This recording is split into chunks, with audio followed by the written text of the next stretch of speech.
ইসলামী দল, ইসলামী সংগঠনে গেলেও যে জিনিসটা পাবেন না, আমার কাছে আসলে আমি সালাত, সিয়াম, হজ, যাকাতের মাপকাঠিতে আমাকে ঠিক পাবেন, কিন্তু আমার কাছে যে জিনিসটা পাবেন না, আমার মতো এরকম শত আলেম ওলামার কাছে গেলে সালাত, সিয়াম, হজ, যাকাত ঠিক পাবেন, কিন্তু যে জিনিসটা পাবেন না, যেটার দুর্ভিক্ষ মহামারী মুসলিম উম্মার মধ্যে চলতেছে, তোমার স্ত্রী তোমার কাছে কি কি জিনিস পাওয়ার হক রাখে সেটা পরিপূর্ণ আদায় করো, এটাই ন্যায়পরায়ণতা, আদায় না করা জুলম।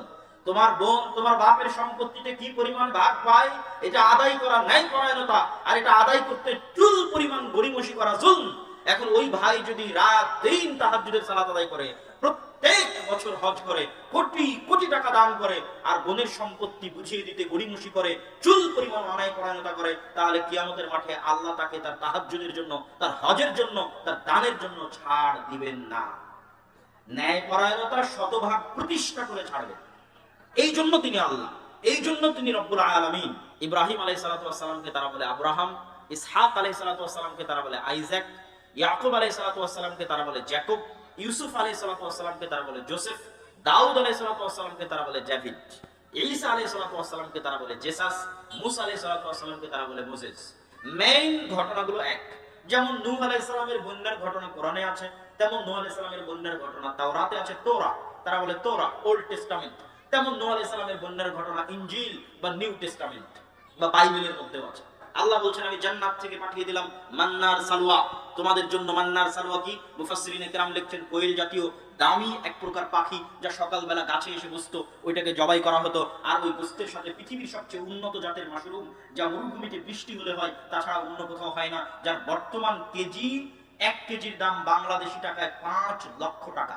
সামান্য ডিএনএ পরিবর্তন করে আল্লাহ আমাকে দ্বিতীয় কোনো প্রাণী বানাতে চাইলে অতি সহজে, অতি অল্প সময় আল্লাহ আমাকে শুকুর আর বানর বানিয়ে দিতে পারবে, কেননা আমার ডিএনএর সাথে বানর আর শুকুরের ডিএনএ মিল আছে। আল্লাহ সুবহানাহু ওয়া তাআলা পবিত্র কোরআন মাজিদে বলেন, ইন্নাল্লাহা ইয়া'মুরুকুম আন তু'আদ্দুল আমানাতি ইলা আহলিহা ওয়া ইযা হাকামতুম বাইনান নাস আন তাহকুমু বিল আদল। হে দুনিয়ার মানুষ, আল্লাহ তোমাদেরকে আদেশ দিচ্ছেন, পৃথিবীর সৃষ্টিকর্তা তোমাদেরকে আদেশ দিচ্ছেন যে তোমরা প্রত্যেকটা বিষয়ের আমানতকে তার নিজ নিজ জায়গায় পৌঁছে দাও, আর যখনই তোমরা ফায়সালা করবে তখন ন্যায় পরায়ণতার সাথে ফায়সালা করো। আল্লাহ সুবহানাহু ওয়া তাআলা পবিত্র কোরআন মাজিদে আরো বলেন, ইয়া আইয়ুহাল্লাযীনা আমানু কুনু কাওয়ামিনা বিল কিসত, হে ঈমানদারগণ, তোমরা ন্যায় পরায়ণতা প্রতিষ্ঠাকারী হও, ন্যায় পরায়ণতা প্রতিষ্ঠা করো। আল্লাহ সুবহানাহু ওয়া তাআলা আরো বলেন, লা ইয়াজরিমান্নাকুম শানাআনু কওমিন আলা আল্লা তা'দিলু, কোন একটি জাতি, গোষ্ঠী, গোত্র, দল, সংগঠন, ব্যক্তি, কোনো কিছুর প্রতি তোমার অন্তরে লালন করা হিংসা বিদ্বেষ যেন তোমাকে অন্যায় পরায়ণতার পথে ধাবিত না করে। আলা আল্লাহ তা'দিলু, তোমাকে যেন এই পথে ধাবিত না করে। তোমার অন্তরে লালন করা হিংসা এবং বিদ্বেষ, সেই হিংসা বিদ্বেষ কোনো ব্যক্তির ক্ষেত্রে হতে পারে, কোনো গোষ্ঠী, কোনো গোত্রের ক্ষেত্রে হতে পারে, কোনো দল সংগঠনের ক্ষেত্রে হতে পারে, কোনো মসজিদ মাদ্রাসার ক্ষেত্রে হতে পারে, যেন তোমাকে, তোমার এই হিংসা বিদ্বেষ ধাবিত না করে অন্যায় পরায়ণতার দিকে। বরং তোমরা কি করো? ই'দিলু, ন্যায় পরায়ণতা প্রতিষ্ঠা করো। আর ন্যায় পরায়ণতা হচ্ছে তাকওয়ার সবচেয়ে নিকটবর্তী। সম্মানিত উপস্থিতি, এই যে আয়াতগুলো, এই আয়াতের মতো সমর্থবোধক অসংখ্য আয়াত আল্লাহ সুবহানাহু ওয়া তাআলা পবিত্র কোরআনে অবতীর্ণ করেছেন, যার সারমর্ম হচ্ছে আল্লাহ সুবহানাহু ওয়া তাআলা মানুষকে, মুমিনকে তাদের বাস্তবিক জীবনে ন্যায় পরায়ণতা প্রতিষ্ঠা করতে বলছেন, প্রত্যেকটা বস্তুকে তার যথাযোগ্য মর্যাদায় রাখতে বলছেন। পাশাপাশি আল্লাহ সুবহানাহু ওয়া তাআলা এটাও ঘোষণা দিচ্ছেন যে আমি আল্লাহ ন্যায়পরায়ণ, এবং ইন্নী হারামতু যুলমা আলাইয়া, আমি আল্লাহ আমার উপর জুলুম করাকে, অত্যাচার করাকে হারাম করেছি। ন্যায়পরায়ণতার আরবি হচ্ছে আদল, আদালাহ, ন্যায়পরায়ণতা, আর এর বিপরীতটা হচ্ছে জুলম, অত্যাচার। ন্যায়পরায়ণতার মাপকাঠিতে চুল পরিমাণ 19-20 অত্যাচার। যে ন্যায়পরায়ণতার মাপকাঠিতে যত বেশি পরিমাণ 19-20 করবে সে তত বড় অত্যাচারী। তো আল্লাহ বলছেন আমি ন্যায় পরায়ণ, শতভাগ ন্যায় পরায়ণ। আর হারামতু যুলমা আলাইয়া, চুল পরিমাণ অত্যাচার এবং জুলম করাকে আমি আল্লাহ আমার উপর হারাম করে নিয়েছি। পৃথিবীর মানুষ যদি কোথাও ন্যায় পরায়ণতা না পায়, জজ কোর্ট, হাইকোর্ট, সুপ্রিম কোর্ট, গ্রাম্য সালিশ, পারিবারিক বিচার, প্রাতিষ্ঠানিক বিচার সালিশ, কোথাও যদি ন্যায়পরায়ণতা না পায়, তাহলে কিয়ামতের মাঠে আমি আল্লাহ শতভাগ ন্যায়পরায়ণতা তাকে বুঝিয়ে দিব। সৃষ্টিকর্তা হিসেবে এটা আমার উপর আমি ফরজ করে নিয়েছি, এটা আমার জিম্মেদারি, এটা আমার দায়িত্ব। এই জন্য আমি আমার উপর জুলমকে হারাম করেছি। মানুষ যদি মানুষের কাছে ন্যায়পরায়ণতা বুঝে না পায়, পৃথিবীর কোন আইন, কোন আদালত, কোন বিচার, কোন সালিশ মানুষকে যদি ন্যায়পরায়ণতা না দেয়, আর কিয়ামতের মাঠেও মানুষ যদি আল্লাহ সুবহানাহু ওয়া তাআলার কাছে ন্যায়পরায়ণতা না পায়, তাহলে আল্লাহ সুবহানাহু ওয়া তাআলা তার নিজস্ব দাবিতে মিথ্যুক হবেন, নাউজুবিল্লাহ। কিন্তু যেহেতু তিনি সত্যবাদী এবং যেহেতু তিনি ওয়াদা দিলে রক্ষা করেন এবং যেহেতু তিনি শতভাগ ন্যায়পরায়ণ, এই জন্য কে কত বড় তাহাজ্জুদ গুজার, আর কে কত বড় দানশীল, আর কে কত বড় আলেম, এইটা বিবেচনা করে আল্লাহ কিয়ামতের মাঠে বিচার করবেন না। যত বড় দানশীল হোক, যত বড় নেতা হোক, যত বড় আলেম হোক, যত বড় তাহাজ্জুদ গুজার হোক, দুনিয়ার কোন মানুষের উপর যদি চুল পরিমাণ অত্যাচার করে থাকে, ন্যায় পরায়ণতা পরিপূর্ণভাবে আদায় না করে থাকে, সেটা স্ত্রীর সাথেই হোক না কেন। ন্যায় পরায়ণতা খুবই ভয়ঙ্কর জিনিস, সেটা স্ত্রীর সাথেই হোক না কেন। ওই যে আল্লাহ বলেছে যে আব্দুল আমানাত, যার যা হক সেটা তাকে বুঝিয়ে দাও, এটাই ন্যায় পরায়ণতা। যে যতটুকু পায় তাকে ততটুকু দিয়ে দাও, এটাই ন্যায় পরায়ণতা। যে যতটুকু পাওয়ার হকদার তার ততটুকু আদায় করো। তোমার বাপ মা তোমার কাছে কেমন সম্মান পাওয়ার হকদার, তার চেয়ে চুল পরিমাণ সম্মান কম করলে ওটাই অত্যাচার, ওটাই জুলম। তোমার স্ত্রী তোমার কাছে কি কি জিনিস পাওয়ার হক রাখে সেটা পরিপূর্ণ আদায় করো, এটাই ন্যায় পরায়ণতা। আদায় না করা জুলম। তোমার বোন তোমার বাপের সম্পত্তিতে কি পরিমাণ ভাগ পায়, এটা আদায় করা ন্যায় পরায়ণতা, আর এটা আদায় করতে চুল পরিমাণ গড়িমসি করা জুলম। এখন ওই ভাই যদি রাত দিন তাহাজ্জুদের সালাত আদায় করে, প্রত্যেক বছর হজ করে, কোটি কোটি টাকা দান করে, আর বোনের সম্পত্তি বুঝিয়ে দিতে গড়িমসি করে, চুল পরিমাণ অন্যায় পরায়ণতা করে, তাহলে কিয়ামতের মাঠে আল্লাহ তাকে তার তাহাজ্জুদের জন্য, তার হজের জন্য, তার দানের জন্য ছাড় দিবেন না। ন্যায় পরায়ণতা শতভাগ প্রতিষ্ঠা করে ছাড়বেন। এই জন্য তিনি আল্লাহ, এই জন্য তিনি রব্বুল আলামিন, এই জন্য তিনি ইলাহ। শতভাগ ন্যায় পরায়ণতা প্রতিষ্ঠা করে ছাড়বেন। কিন্তু আজ আমাদের মুসলমানদের দুর্ভাগ্যজনক হলেও সত্য যে আজ আমাদের মুসলমানদের মধ্যে বাহ্যিক ইবাদত, বাহ্যিক আমল ব্যাপকভাবে উপস্থিত থাকলেও অভ্যন্তরীণভাবে চারিত্রিক অধঃপতন আমাদেরকে ধ্বংস করে ফেলেছে। প্রত্যেকেই অভ্যন্তরীণভাবে চারিত্রিকভাবে ন্যায়পরায়ণতার মাপকাঠিতে নিজেকে মাপলে সে নিজেকে ন্যায়পরায়ণ দাবি করতে পারবে না। আমি নিজেকে সহ সবাইকে সহ বলছি, বিশেষ করে মুসলমানদেরকে লক্ষ্য করে বলছি যে আজকে আমার বক্তব্যের টপিক ছিল মুসলমানদের অধঃপতনের কারণ কি। তো অনেকেই হয়তো বিভিন্ন কারণ তুলে ধরবেন, কিন্তু আমার কাছে, আমার গবেষণা, আমার সফর, আমার চিন্তা ভাবনা, আমার বাস্তব অভিজ্ঞতা, আমার কাছে মনে হয় মুসলমানদের চলমান বর্তমান অধঃপতনের সবচেয়ে বড় কারণগুলো কয়েকটি। তার মধ্যে তিনটা কারণকে আমরা সারমর্ম করতে পারি। এক, চারিত্রিক অধঃপতন। চারিত্রিক অধঃপতন মানে আমি বেহায়াপনা, বেলেল্লাপনাকে বুঝাচ্ছি না। চারিত্রিক অধঃপতন মানে ন্যায়পরায়ণতা, সততা, আমানতদারিতা নাই, সত্যবাদিতা, ন্যায়পরায়ণতা, আমানতদারিতা নাই। কেননা এখনো বেহায়াপনা, বেলেল্লাপনার দিক থেকে আপনি অনেক ভালো মানুষ পাবেন, বাহ্যিক আমলের দিক থেকে ভালো প্রতিষ্ঠান পাবেন, ভালো মসজিদ পাবেন, ভালো মাদ্রাসা পাবেন, কিন্তু মসজিদ মাদ্রাসাতে গেলেও যে জিনিসটা পাবেন না, ইসলামী দল, ইসলামী সংগঠনে গেলেও যে জিনিসটা পাবেন না, আমার কাছে আসলে আমি সালাত, সিয়াম, হজ, যাকাতের মাপকাঠিতে আমাকে ঠিক পাবেন, কিন্তু আমার কাছে যে জিনিসটা পাবেন না, আমার মতো এরকম শত আলেম ওলামার কাছে গেলে সালাত, সিয়াম, হজ, যাকাত ঠিক পাবেন, কিন্তু যে জিনিসটা পাবেন না, যেটার দুর্ভিক্ষ মহামারী মুসলিম উম্মার মধ্যে চলতেছে, সেটাই ন্যায়পরায়ণতা, সেটাই সত্যবাদিতা, সততা, সেটাই আমানতদারিতা। হয় মসজিদ কমিটি ইমাম সাহেবের উপর জালেম, কেননা সে ন্যায়পরায়ণতা করতে পারছে না, অথবা ইমাম সাহেব তার মুয়াজ্জিনের উপর জালেম, তার সাথে ন্যায়পরায়ণতা করতে পারছে না। ইসলামী দল, ইসলামী সংগঠনে কেউ ন্যায়পরায়ণতার ভিত্তিতে পদ পাচ্ছে না, দায়িত্ব পাচ্ছে না। যে যত বেশি চামচামি করতে পারছে, যে যত বেশি নেতাকে সন্তুষ্ট করতে পারছে সেই পদের দিক থেকে এগিয়ে যাচ্ছে।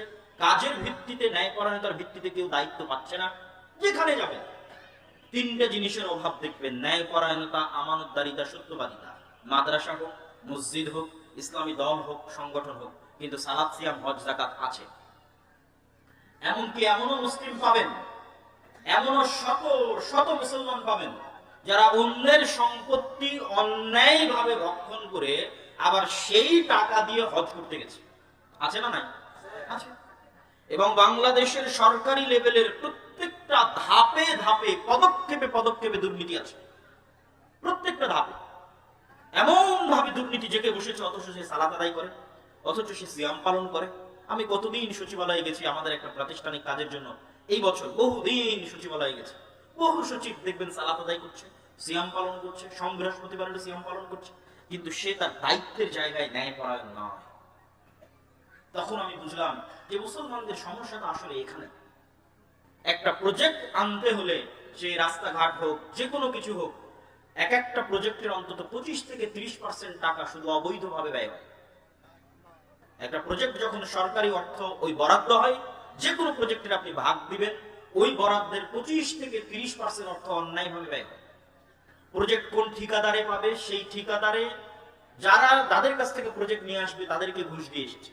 সাইট ইঞ্জিনিয়ারকে ঘুষ দিচ্ছে, স্থানীয় এমপি, মন্ত্রী, নেতা খেতাকে ঘুষ দিচ্ছে, নিজে নিচ্ছে। খুব জোর 60 অথবা 70% অর্থ ওই জায়গায় ব্যয় হয়, আর বাকি 30 থেকে 40% অর্থ অন্যায়ভাবে ব্যয় হয়। এবং এই ধরনের দুর্নীতির সাথে ব্যাপকভাবে মুসলমানেরা জড়িত, ব্যাপকভাবে। কয়টা মানুষকে আপনি আলাদা করতে পারবেন আমি নিজেও জানি না। কয়টা মুসলমানকে আপনি আলাদা করতে পারবেন ন্যায়পরায়ণতার মাপকাঠিতে, সত্যবাদিতার মাপকাঠিতে, আমানতদারিতার মাপকাঠিতে আমি নিজেও জানি না। বাংলাদেশে আমার ভোটের সময় কখনো থাকা হয়নি, এবার ছিলাম। প্রত্যেকটা মানুষ মিথ্যা কথা বলছে, জ্বলন্ত মিথ্যা কথা বলছে, চোখের সামনে মিথ্যা বলছে। প্রত্যেকটা প্রার্থীকে মিথ্যা বলছে যে আমি আপনাকে ভোট দেবো, মিথ্যা বলে টাকা নিয়ে নিচ্ছে। অথচ সে ঈদের সালাতে আসতেছে, জুমার সালাতে আসতেছে, মসজিদ মাদ্রাসা কমিটির সভাপতি হিসেবে আছে, দায়িত্ব পালন করতেছে। তাহলে বাহ্যিকভাবে মুসলমানদের দাড়ি, টাকনোর উপর কাপড়, সালাত, সিয়াম ঠিক আছে, কিন্তু ভিতর থেকে এরা খোখলা হয়ে গেছে চারিত্রিকভাবে, চরম ভাবে চারিত্রিক অধঃপতনের শিকার। ইউরোপ এবং ইউকেতে বসবাসরত মুসলমানদের অনেকেই, আমি তাদেরকে কষ্ট দেওয়ার জন্য নয়, অনেকেই মিথ্যা বলে সরকারের কাছ থেকে বেনিফিট নেয়। 80% হতে পারে, 70% মুসলমান হতে পারে মিথ্যা বলে, গভর্নমেন্টের কাছে মিথ্যা বলে, সেই দেশের গভর্নমেন্টের কাছে মিথ্যা বলে বেনিফিট নেয়, যাতে অতিরিক্ত টাকা পাওয়া যায়। কেননা ওই দেশে চাইল্ড বেনিফিট আছে, ছোট বাচ্চা হলে তার বেনিফিট আছে, বেকার থাকলে তার বেনিফিট আছে, বয়স্ক হলে তার বেনিফিট আছে, ভাতা আছে। বেনিফিট মানে ভাতা, তো মিথ্যা বলে বেনিফিট নেয়। তাহলে মুসলমানদের, বেশিরভাগ মুসলমানদের রক্তের মধ্যে, মাংসের মধ্যে অন্যায়, অসততা, মিথ্যা, দুর্নীতি এগুলো প্রবেশ করে গেছে রক্তের মধ্যে। এবং সরকারি লেভেল বাদ দেন, যারা স্থানীয় পর্যায়ে ব্যবসা বাণিজ্য করে খাচ্ছে, তারাও প্রত্যেকটা ধাপে ধাপে মিথ্যা বলে অর্থ ইনকাম করতেছে, প্রত্যেকটা পদক্ষেপে মিথ্যা বলতেছে। তাদের কাছে সবচেয়ে সহজ কাজ মিথ্যা বলা, সবচেয়ে সহজ কাজ অন্যায় করা তথা ন্যায়পরায়ণতা ঠিক না রাখা, সবচেয়ে সহজ কাজ গীবত করা, সবচেয়ে সহজ কাজ গালি দেওয়া, সবচেয়ে সহজ কাজ অপবাদ দেওয়া। অথচ সবাই সালাত আদায়কারী, সবাই সিয়াম পালনকারী, সবারই টাকনোর উপর কাপড়, সবারই মুখে দাঁড়। তাহলে সমস্যা ওখানে নয়, সমস্যা কোথায় সেটা আমাদের খুঁজে বের করতে হবে। সম্মানিত উপস্থিতি, তাহলে মুসলমানদের সামগ্রিক অধঃপতনের 1 নাম্বার বলেছি চারিত্রিক অধঃপতন। এবং এই চারিত্রিক অধঃপতন দেখা দিয়েছিল বানু ইসরাইলের মধ্যে। চারিত্রিক অধঃপতন মানে আমি বেহায়াপনা, বেলেল্লাপনার কথা বলিনি। সত্য বলার সাহস নাই, ন্যায়পরায়ণতা বাস্তবায়ন করার হেডম নাই, সাহস নাই, হিম্মত নাই, চুরি, বাটপারি, দুর্নীতি, মিথ্যার মধ্যে জীবন, জন্ম থেকে মৃত্যু পর্যন্ত। এই জন্য এরা গোলাম। আর একই স্বভাব প্রবেশ করেছিল বানু ইসরাইলের মধ্যে। বানু ইসরাইল কারা? নবী ইয়াকুব আলাইহিস সালাতু ওয়াস সালামের সন্তানদের বলা হয় বানু ইসরাইল। ইয়াকুব আলাইহিস সালাতু ওয়াস সালামের অপর নাম হচ্ছে ইসরাইল। ইয়াকুব আলাইহিস সালাতু ওয়াস সালাম কার সন্তান? ইসহাক আলাইহিস সালাতু ওয়াস সালামের সন্তান। ইসহাক আলাইহিস সালাতু ওয়াস সালাম কার সন্তান? ইব্রাহিম আলাইহিস সালাতু ওয়াস সালামের সন্তান। এখানে একটা মজার কথা বলে রাখি, পৃথিবীর তিনটে ধর্ম হচ্ছে সেমেটিক রিলিজিয়ন বা আব্রাহামিক রিলিজিয়ন। ইব্রাহিম আলাইহিস সালাতু ওয়াস সালামের ডিসেন্ডেন্ট, তার বংশধর দাবি করে মিল্লাতে ইব্রাহিমের অনুসারী হওয়ার দাবিদার পৃথিবীর 3টা ধর্ম: ইহুদি, খ্রিস্টান, ইসলাম। মুসলমানেরা। যদিও সবাই মুসলমান ছিলেন, আল্লাহ কোরআনে বলছেন ইব্রাহিম ইহুদিও ছিলেন না, নাসারাও ছিলেন না, বরং কি ছিলেন? মুসলিমা, মুমিনা, তিনি মুসলিম ছিলেন। কিন্তু যেমন আমরা মুসলমানদের মধ্যে থেকে হানাফি, শাফি ইত্যাদি ভাগ করে নিয়েছি, ওই রকম একটা সময় মুসলমান থাকতে থাকতে তারা নিজেদের নামের উপর চড়িয়ে নিয়েছে। নাসরানি নিজেদের নামের উপর চড়িয়ে নিয়েছে, ঈসাই নিজেদের নামের উপর চড়িয়ে নিয়েছে, ইহুদি, ঠিক আছে, এই ধরনের নাম তারা নিজেদের উপর চড়িয়ে নিয়েছে। কিন্তু তারাও আব্রাহামিক রিলিজিয়ান। ইব্রাহিম আলাইহিস সালাতু তারা বলে আব্রাহাম, ইসহাক আলাইহিস সালাতু তারা বলে আইজাক, ইয়াকুব আলাইহিস সালাতু তারা বলে জ্যাকব, ইউসুফ আলাইহিস সালাতু তারা বলে জোসেফ, দাউদ আলাইহিস সালাতু তারা বলে জাভিদ, ঈসা আলাইহিস সালাতু তারা বলে জেসাস, মুসা আলাইহিস সালাতু তারা বলে মোসেস। মেইন ঘটনাগুলো এক।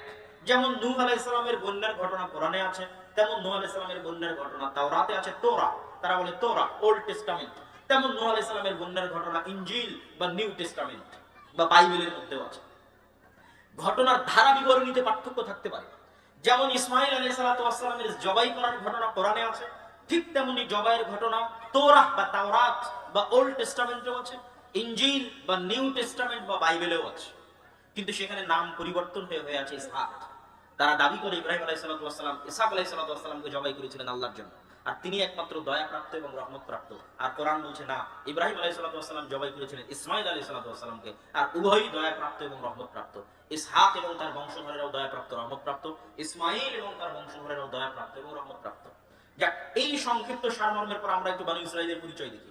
তাহলে ইয়াকুব বিন ইসহাক বিন ইব্রাহিম, তো ইয়াকুব আলাইহিস সালামের 12 সন্তান, 12 সন্তানের এক সন্তান ইউসুফ আলাইহিস সালাম কুয়ার মধ্যে পড়ে বাজারে বিক্রি হয়ে গেলেন মিশরের।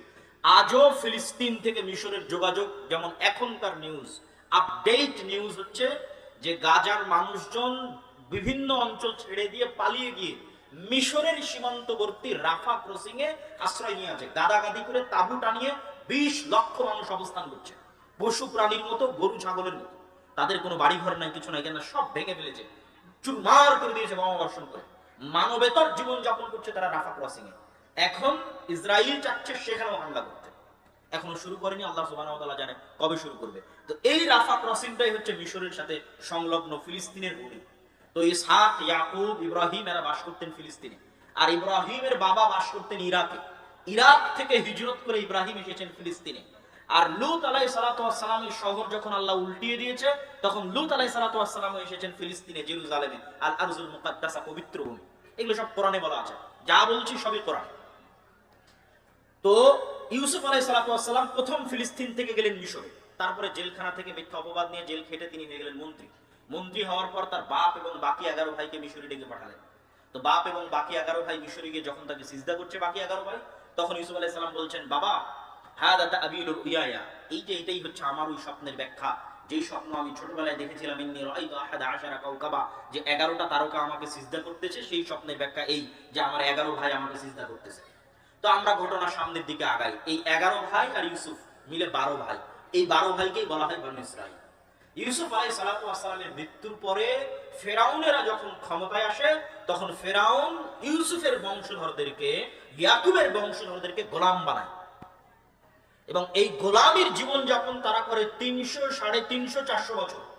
300, 350, 400 বছর পর নতুন নবী মুসা, ইউসুফ থেকে মুসার ব্যবধান 300, 350, 400 বছর। তাহলে ইউসুফ আলাইহিস সালামের মৃত্যুর পর বনী ইসরাঈল ফেরাউনের গোলাম হয়ে গেল, আর ফেরাউনের গোলাম থাকা অবস্থায় জন্ম নিল নতুন নবী মুসা। কেমন গোলাম ছিল ফেরাউনের? আল্লাহ কোরআনে বলছেন, ইউদাব্বিহুনা আবনাআকুম ওয়া ইস্তাহয়ুনা নিসাআকুম ওয়া ফি যালিকুম বালাউম মির রাব্বিকুম আযীম। ফেরাউন তোমাদের ছেলে সন্তানদের তোমাদের চোখের সামনে জবাই করত, জীবন্ত জবাই করত। ওয়া ইস্তাহয়ুনা নিসাআকুম, আর তোমাদের মেয়ে সন্তানদের বাঁচিয়ে রাখত। এই রকম জুলুম ছিল, এই রকম গোলাম ছিল। আজকের যুগের ফেরাউনেরা যেমন সারা পৃথিবীর মানুষের চোখের সামনে, সারা পৃথিবীর মানুষের চোখের সামনে Facebook, YouTube, Instagram, Twitter, BBC, CNN, Al Jazeera, সারা পৃথিবীর টিভি, ক্যামেরা, চ্যানেলে, লাইভের সামনে আজকের যুগের ফেরাউনেরা যেমন মুসলমানদেরকে ওপেন জবাই করতেছে, কেউ বাধা দেওয়ার নাই, কেউ ঠেকানোর নাই, একই রকম গোলামি সেম। ওই বনী ইসরাঈলরা একই রকম গোলামি করেছিল ফেরাউনের, যখন ফেরাউন তাদের চোখের সামনে তাদের ছেলে সন্তানদের জবাই করত। আর আজকে সারা পৃথিবীর চোখের সামনে বানু ইসমাইলের সন্তানদের জবাই করতেছে। আজকের যুগের ফেরাউনেরা গোলামীর লেভেল একই, তথা ওই যুগের বানু ইসরাইলেরা ওই যুগের ফেরাউনের যেমন গোলাম ছিল, আমরা আজকের মুসলমানেরা এই যুগের ফেরাউনের তেমনই গোলাম। ওই যুগের বানু ইসরাইলের যেমন ন্যূনতম স্বাধীনতা ছিল না, আজকের যুগের যারা আমরা মুসলমান বানু ইসমাইল, কিন্তু এই যুগের বানু ইসরাইল তাদের ওই রকম ন্যূনতম স্বাধীনতা নাই। সারা পৃথিবীর চোখের সামনে ওপেন হত্যা হচ্ছে, গণহত্যা হচ্ছে, পৃথিবীতে কেউ কথা বলার নাই, গোলামীর লেভেল একই রকম। এই জন্য বানু ইসরাইলের কথা আমাদের জানতে হবে, এই জন্যই জানতে হবে। কোরআনে একমাত্র জাতি বানু ইসরাইল যাদের কথা আল্লাহ বিস্তারিত বলেছে। কোরআনে একমাত্র জাতি বানু ইসরাইল যাদের কথা আল্লাহ বিস্তারিত বলেছে। পবিত্র কোরআনে একমাত্র জাতি বানু ইসরাইল যাদের কথা আল্লাহ বিস্তারিত বলেছে।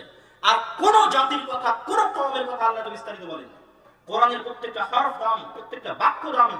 এত দামি গ্রন্থর একটা বেশিরভাগ অংশ আল্লাহ পরিপূর্ণ করে রেখেছেন শুধু বানু ইসরাইলের ঘটনা দিয়ে, যে বানু ইসরাইলরা এই করলো, বানু ইসরাইলদের সাথে এই হলো, বানু ইসরাইলরা এই করলো, বানু ইসরাইলদের সাথে এই হলো। কেন? এই জন্যই যে ওই যুগের বানু ইসরাইলরা যেমন ছিল, উম্মতে মুহাম্মাদি একদিন তেমন হয়ে যাবে।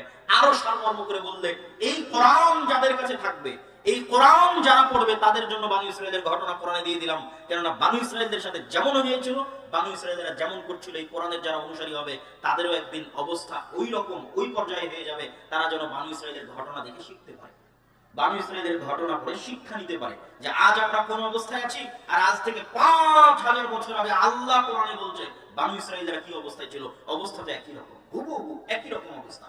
তাহলে ওই বানু ইসরাইলরা কি কারণে এই অবস্থার মধ্যে ছিল, ওই একই কারণে আমরা এই অবস্থার মধ্যে আছি। ওই বানু ইসরাইলরা কিসের মাধ্যমে অবস্থা থেকে পরিত্রাণ পেতে পারতো, আমরা ওইটার মাধ্যমে পরিত্রাণ পাবো, এটা শিখতে হবে। তো এই বানু ইসরাইলদের ঘটনা আল্লাহ সুবহানাহু ওয়া তাআলা কোরআনে বলেছে, তাদের সাথে আমাদের অবস্থা মিলানোর জন্য, তাদের চারিত্রিক নৈতিক অধঃপতন দেখানোর জন্য, আমাদের চারিত্রিক নৈতিক অধঃপতন কোন জায়গায় গেছে সেটার সাথে মিলানোর জন্য সংক্ষিপ্ত কয়েকটি ঘটনা যা কোরআনে আছে।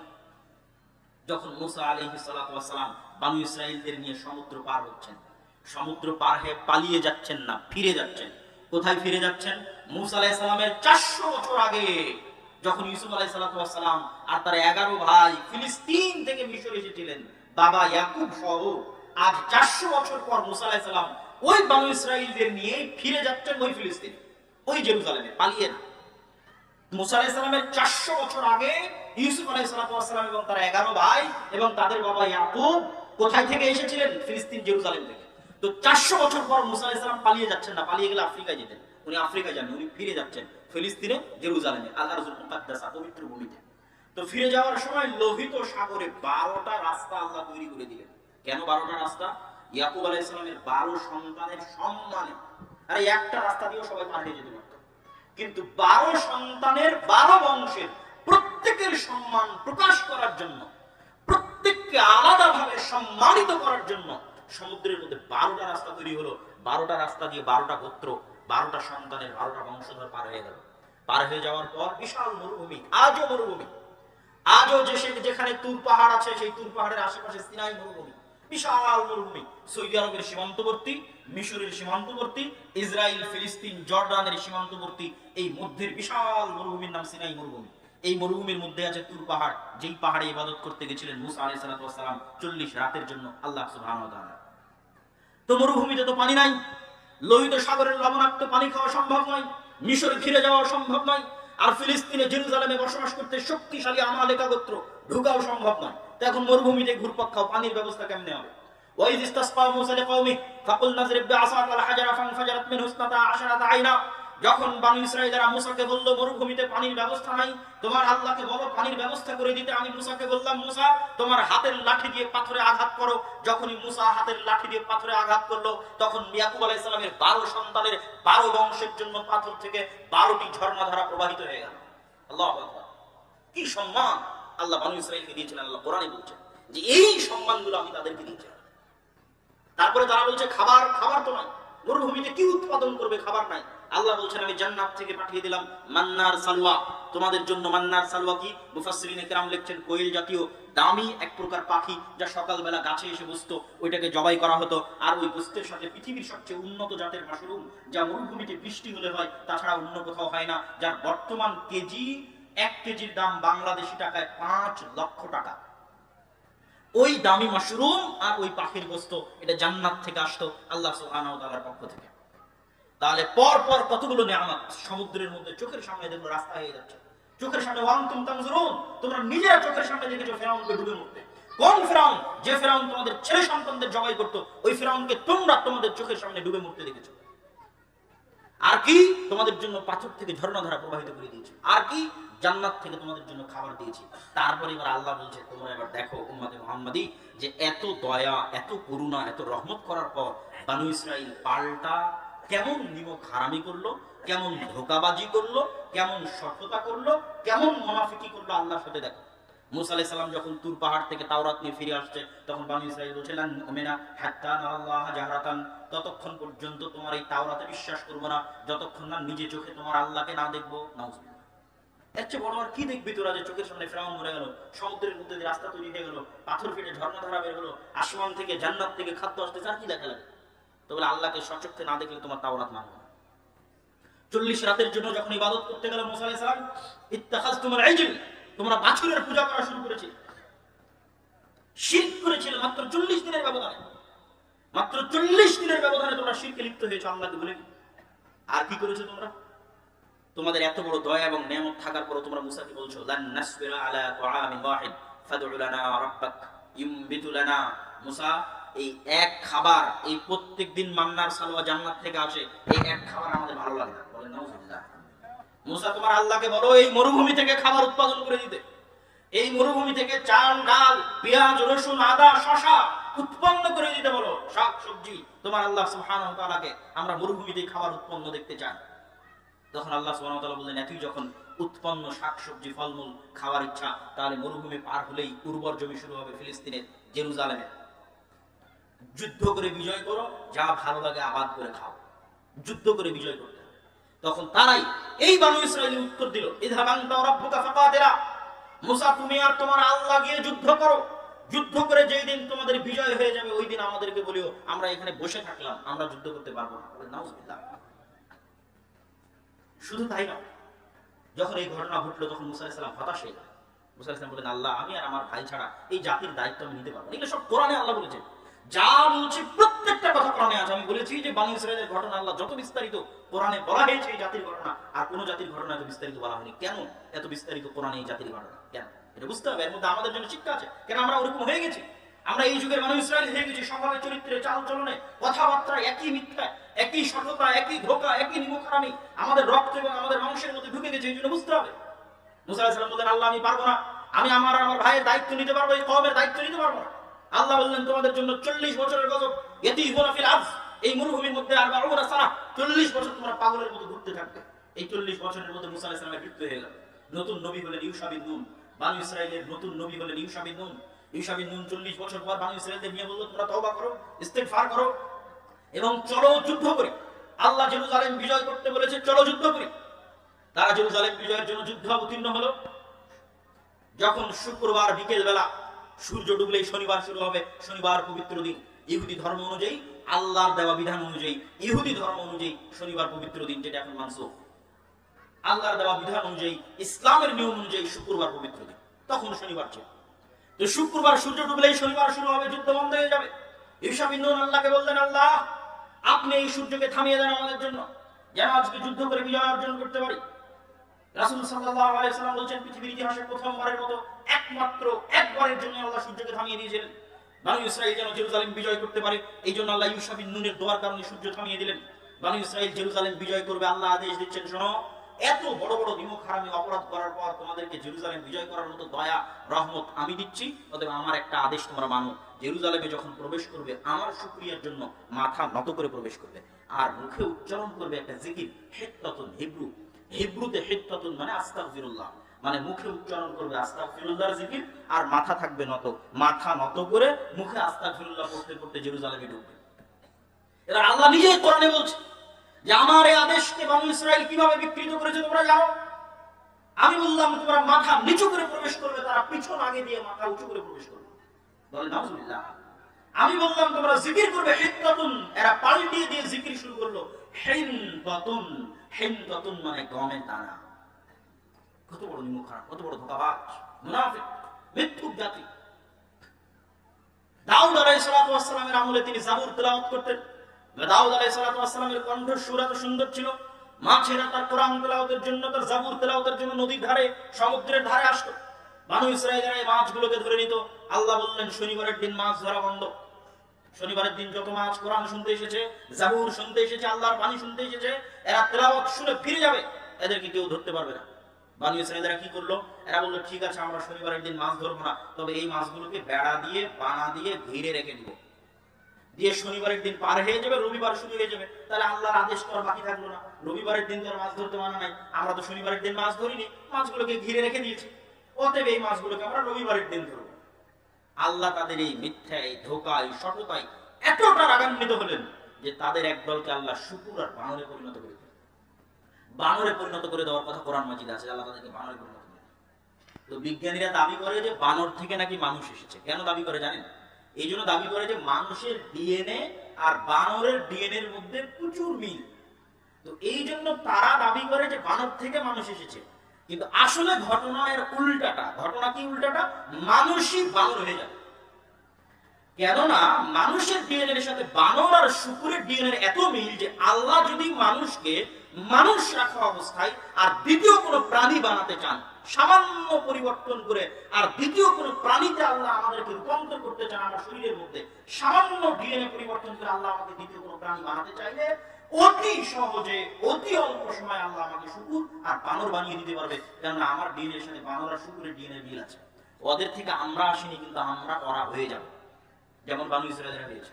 যেমন আল্লাহর নবী বলেছে আমার উম্মতের একটা অংশ বানর শুকুর হয়ে যাবে। এটা হওয়া খুবই সহজ, এটা চোখের পলকে হয়ে যাবে। যেমন চোখের পলকে মানুষ ক্যান্সার আক্রান্ত হয়ে যাচ্ছে, চোখের পলকে শরীরের কোথাও কোষ বৃদ্ধি হয়ে যাচ্ছে, ক্যান্সার চোখের পলকে। এরকম চোখের পলকে সামান্য ডিএনএ পরিবর্তন হয়ে যাবে, সকালে ঘুম থেকে উঠে দেখবে বানর হয়ে গেছে, সকালে ঘুম থেকে উঠে শুকুর হয়ে গেছে। তো বিজ্ঞানীরা এই জিনিসটা ভুল বুঝেছে। তারা এই ডিএনএ মিলের কারণে তারা মনে করছে আমরা মনে হয় আগে বানর ছিলাম, এখন মানুষ হয়েছি। না, আমরা আগে থেকেই মানুষ, কিন্তু আমরা যদি আল্লাহর গজবে নতুন কোনো প্রাণীতে রূপান্তর হই, তাহলে কিসে রূপান্তরিত হবো? বানরে অথবা শুকুর, যেটা বানু ইসরাঈল হয়েছে।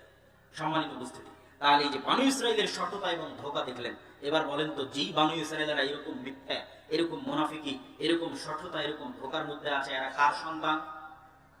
ভুলে গেছেন মনে হয়? কার সন্তান? ইয়াকুব আলাইহিস সালামের সন্তান, নবীদের সন্তান, ইব্রাহিম আলাইহিস সালামের সন্তান। আলোচনা তো শুরুই করেছিলাম সেটা দিয়ে, ভুলে গেলে হবে না। এরা তো তারাই যাদের জন্য আল্লাহ 12টা রাস্তা তৈরি করলেন সমুদ্রে। তো তারা কারা? তারা ইয়াকুব আলাইহিস সালামের 12 সন্তান। তাহলে নবীর সন্তান কেমনে এত নিচে নেমে গেল, এটা আমাকে জানতে হবে। আর তাদের ওই ধোঁকা, ওই সততার সাথে আমাদের মিলিবার খুঁজে দেয়। তারা ধোঁকাবাজি, মুনাফিকি করেছে নবীদের সাথে, আর আমরা ধোঁকাবাজি, মুনাফিকি করছি সরাসরি কার সাথে? মানুষের টাকা বাইরে নিয়ে হজ করে আল্লাহকে দেখাচ্ছে, আল্লাহ দেখো আমি কত করেছি। এটা কি ধোঁকা না? এটা ধোঁকা। সবাই আমরা ধোঁকা দিচ্ছি। আমি তলে তলে সুদ ঘুষের সাথে জড়িত আছি, দুর্নীতির সাথে জড়িত আছি, বাহিরে মানুষকে দেখাচ্ছি দেখো আমি কত বড় হাজি, কত বড় নামাজি, কত বড় দাঁড়িয়ালা। আল্লাহকেও দেখাচ্ছি দেখো আল্লাহ আমি কত বড় দানশীল। তবে তো ধোঁকাবাজ। আমি তো অন্যের সম্পদ জোর করে বাইরে নিয়েছি, আমি তো দুর্নীতির সাথে জড়িত আছি, আমি তো সকাল সন্ধ্যা মিথ্যা বলে টাকা ইনকাম করছি, তাহলে তো আমি মৃত্যু, আমি তো ধোঁকাবাজ। তাহলে এই ধোঁকাটা, এই গেমটা আমরা আমাদের সাথে যে গেমটা আমরা খেলতেছি, এটা মূলত আল্লাহকে ধোঁকা দেওয়ার জন্য। আর ওরা এই ধোঁকাটা দিতে চাইতো নবীকে। এখন যদি বানু ইসরাঈলরা উঠে, নতুন করে জেগে উঠে, তাহলে জেগে উঠে যদি উম্মত মুহাম্মাদীকে দেখে, তাহলে ওরাই লজ্জা পাবে যে আমরা এদের চেয়ে ভালো ছিলাম। এরা যে পরিমাণ মিথ্যা বলতে পারে, যে পরিমাণ দুর্নীতি করতে পারে, যে পরিমাণ ধোঁকা দিতে পারে, যে পরিমাণ 2 নম্বরই করতে পারে, তারপরে আবার এই মিথ্যা, এই দুর্নীতি, এই ধোঁকার টাকার উপর ভিত্তি করে আবার হজও করে, আবার নামাজও করে, আবার দানও করে। এই কোন আজীব গেম, আজীব খেলা, আজীব ধোঁকার খেলা। সম্মানিত উপস্থিতি, এই জন্য তাদের ঘটনা বলে দেখালাম যে আপনি মিলিয়ে দেখেন তাদের ধোঁকাবাজি আর আমাদের ধোঁকাবাজি, তাদের মিথ্যা আমাদের মিথ্যা। এবার চলে আসেন তারা নবীর সন্তান হওয়ার পরও এইরকম নিম্ন শ্রেণীর আচরণ কেন করত? আর আমরা মুসলমানেরা কি উন্নত চরিত্রের ছিলাম না যে আমরা আজকে এত নিম্ন আচরণ করছি? এবার মুসলমানদের উন্নত চরিত্র দেখেন। তাদেরও কারণ বলি, তার আগে মুসলমানদের 2-1টা উন্নত চরিত্র দেখেন। ওমর রাদিয়াল্লাহু তাআলা আনহু ন্যায় পরায়ণতার মাপকাঠিতে নিজেকে শতভাগ ঠিক রাখবেন। এই জন্য ওমর রাদিয়াল্লাহু তাআলা আনহু নিজেকে ন্যায় পরায়ণতার মাপকাঠিতে শতভাগ ঠিক রাখবেন, শুধু এই জন্য। ন্যায় পরায়ণতার মাপকাঠিতে যেন চুল পরিমাণ এদিক ওদিক না হয়, শুধু এই জন্য ওমর রাদিয়াল্লাহু তাআলা আনহু মদিনা থেকে জেরুজালেমের অর্ধেক রাস্তা, এই 1500 কিলোমিটারের অর্ধেক রাস্তা 700 কিলোমিটার, 650 কিলোমিটার রাস্তা নিজে পায়ে হেঁটেছেন আর গোলামকে উঠে উঠে বসিয়ে রেখেছেন, খালি এটা প্রমাণ করতে যে আমি ওমর ন্যায়পরায়ণ, আমি ওমর ন্যায়পরায়ণ শাসক, শতভাগ ন্যায়পরায়ণ। শুধু এই ন্যায়পরায়ণতার মাপকাঠিতে নিজেকে শতভাগ উত্তীর্ণ করতে পারে। আপনি দেখেন আপনার স্ত্রীর সাথে আপনি শতভাগ ন্যায়পরায়ণ কিনা মাপেন, আপনার ভাইয়ের সাথে, আপনার বোনের সাথে, বাপ মায়ের সাথে, আপনার কর্মস্থলে, চাকরির স্থলে আপনি শতভাগ ন্যায়পরায়ণ কিনা, আপনার অধস্তন কর্মচারী কর্মকর্তার সাথে আপনি ন্যায়পরায়ণ কিনা মাপেন। ভয়ঙ্কর জিনিস ন্যায়পরায়ণ। আমরা তো ওমর রাদিয়াল্লাহু তাআলা আনহুর বংশ, তাহলে মুসলমানেরা কেমন ন্যায়পরায়ণ ছিল সেটা দেখেন। স্পেনে যখন ইসলাম প্রবেশ করে, সারা পৃথিবীতে যখন ইসলাম প্রবেশ করে, একটা জিনিস আজকে বলে যাচ্ছি মনে রাখবেন, সারা পৃথিবীতে যখন মানুষ দলে দলে ইসলাম গ্রহণ করেছে, তার যত মানুষ দলে দলে ইসলাম গ্রহণ করেছে, তারা যতজন সালাত, সিয়াম, হজ, যাকাত দেখে ইসলাম গ্রহণ করেনি, 90% মানুষ, 99% মানুষ ইসলাম গ্রহণ করেছে শুধু এই কারণে যে অত্যাচার থেকে বাঁচতে চাইলে, ন্যায়পরায়ণতা পেতে চাইলে তোমরা ইসলামে যাও। স্পেনে যখন তারেক বিন জিয়াদ প্রবেশ করেছে, তখন স্পেনের মানুষরা তাদের শাসক দ্বারা এতটা মাজলুম ছিল, এতটা অত্যাচারিত ছিল, যখন তারা দেখলো বাপরে বাপ, মুসলমানদের মধ্যে ন্যায়পরায়ণতা দেখো, মুসলমানদের মধ্যে আমানতদারিতা দেখো, মুসলমানদের মধ্যে সত্যবাদিতা দেখো, এক কথার জন্য জীবন দিয়ে দিতে পারে মুসলমানেরা, কথার আমানত রক্ষা করার জন্য, ওয়াদার আমানত রক্ষা করার জন্য। আমরা যদি অত্যাচার থেকে বাঁচতে চাই, ইসলাম গ্রহণ করতে হবে। ইসলাম আমাদের ন্যায়পরায়ণতা দিতে পারবে, আমাদের সম্মান দিতে পারবে, আমাদের মর্যাদা দিতে পারবে, আমাদের অধিকার দিতে পারবে। আপনি বাংলাদেশের ইতিহাস পড়েন, বাংলাদেশের মুসলমানেরা বিহার, পশ্চিমবঙ্গ, আসাম, বাংলা, এই উড়িষ্যা, এই অঞ্চলের মুসলমানেরা কেন ইসলাম গ্রহণ করেছে?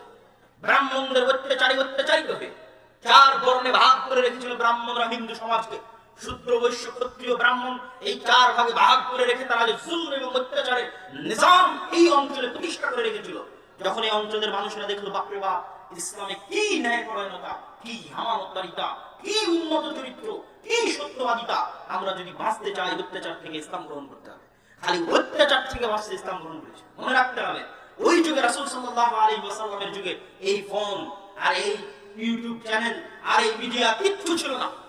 আজকে আমরা এত মিডিয়া নিয়ে, এত চিৎকার করে বক্তব্য দিয়ে বিপ্লব আনতে পারছি না। বিচ্ছিন্ন ভাবে মানুষের আয় হচ্ছে, বিচ্ছিন্ন, বিপ্লব নাই, মানে দলে দলে ইসলাম গ্রহণ করা নাই, বিচ্ছিন্ন ভাবে। চিটাগাঙে একজন আমার বক্তব্য শুনে হেদায়েত হলো, খুলনাতে একজন ইউটিউবে বক্তব্য, বিচ্ছিন্ন, দলে দলে নাই। আর তখন এগুলো ক্যামেরা, মোবাইল কিচ্ছু ছিল না, কিন্তু মানুষ দলে দলে ইসলাম গ্রহণ করেছে। কেন?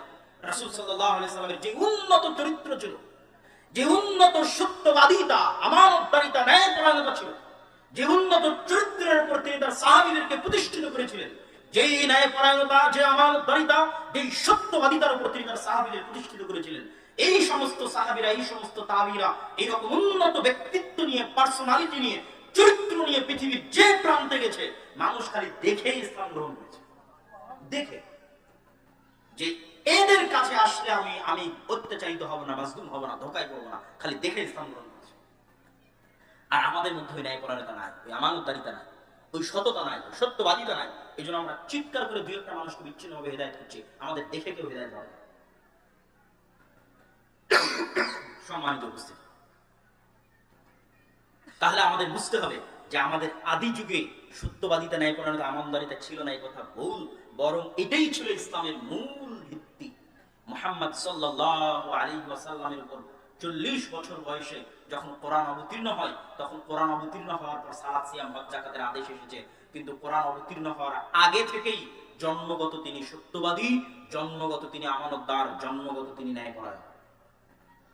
কোরআন অবতীর্ণ হওয়ার আগে থেকেই পুরো মক্কার মানুষ জানে মুহাম্মদ সাল্লাল্লাহু আলাইহি ওয়াসাল্লাম সত্যবাদী।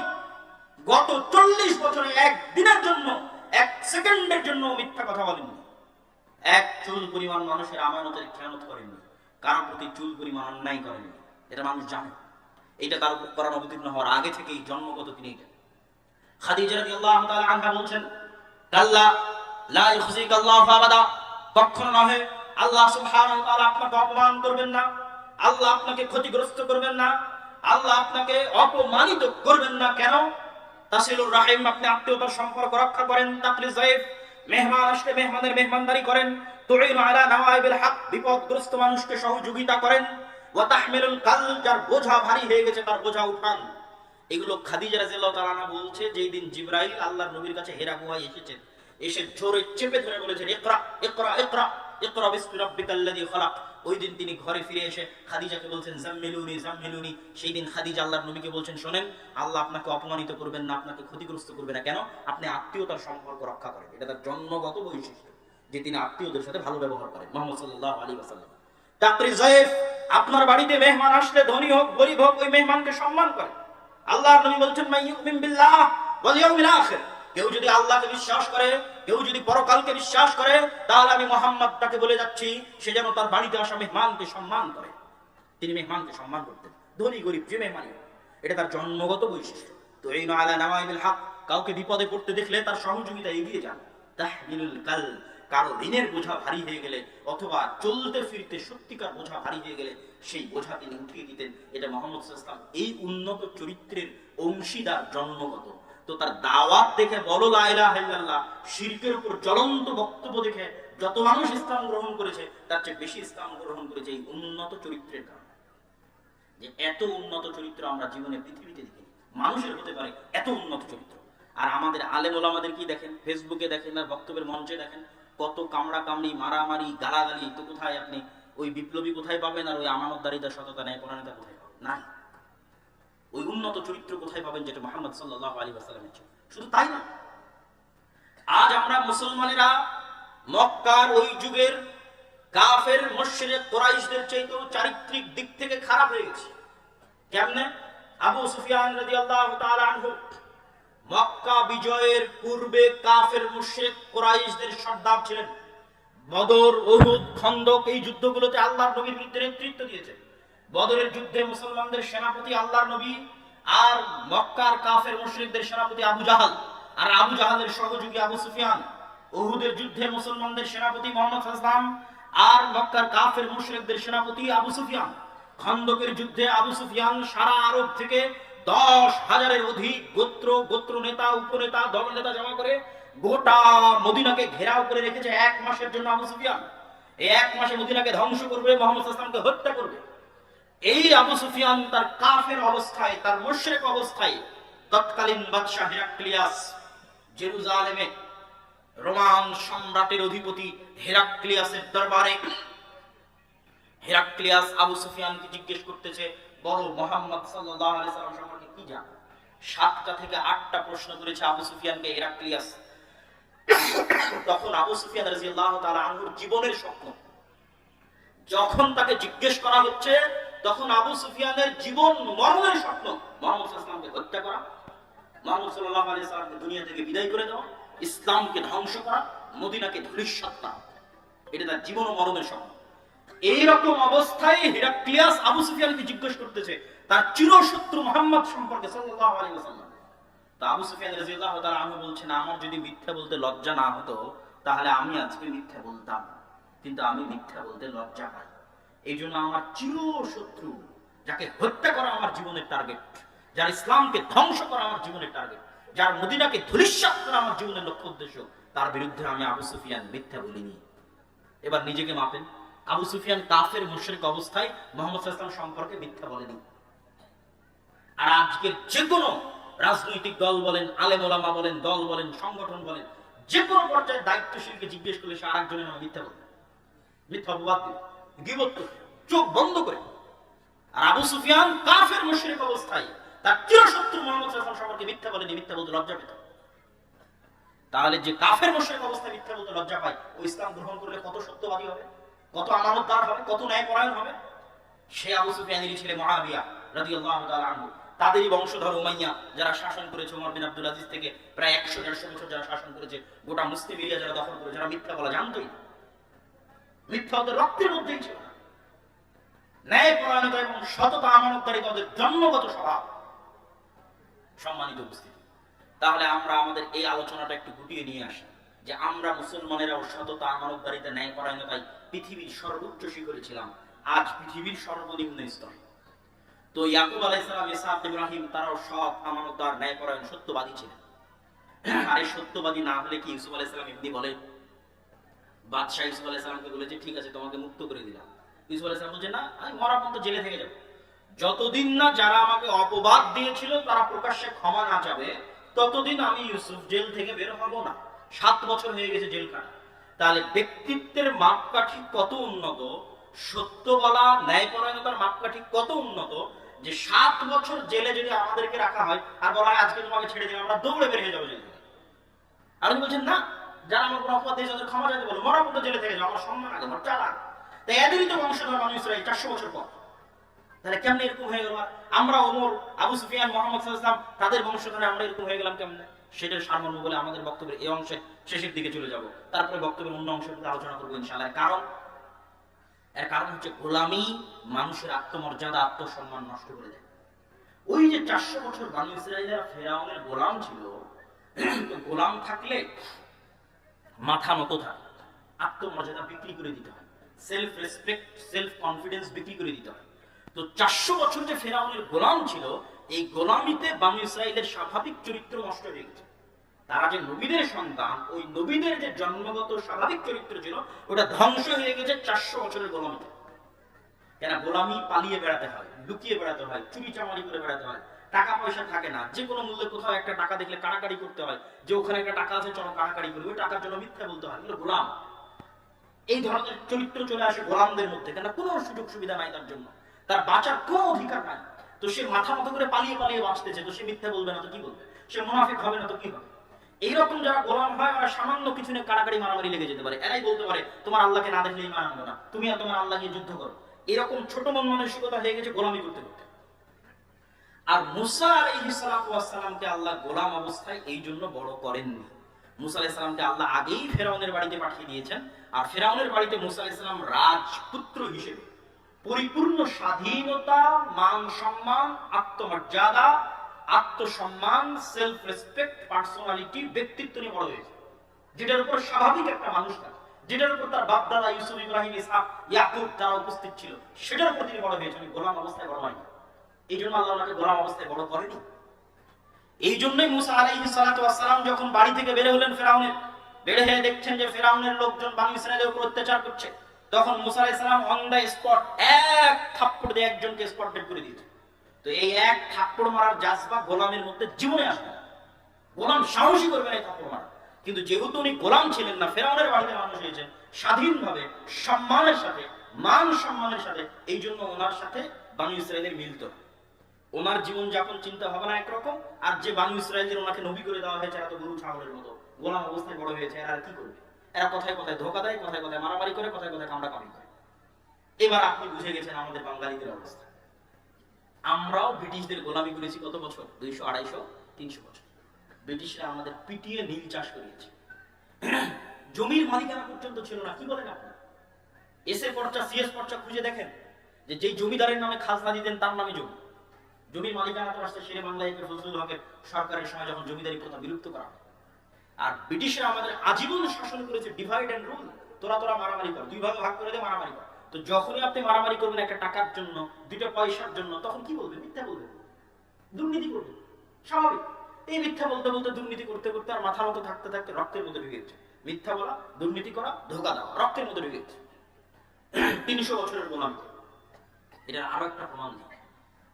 আফ্রিকার মুসলমান যারা স্পেন, ফ্রান্স, ইতালির গোলাম ছিল, আমরা যেমন ব্রিটিশদের গোলাম ছিলাম, তো ব্রিটিশরা আমাদেরকে যে পরিমাণ জুলুম অত্যাচার করেছে তার চেয়ে 1000 গুণ বেশি অত্যাচার আফ্রিকান মুসলমানদের উপর এই ইউরোপিয়ান কান্ট্রিগুলো করেছে।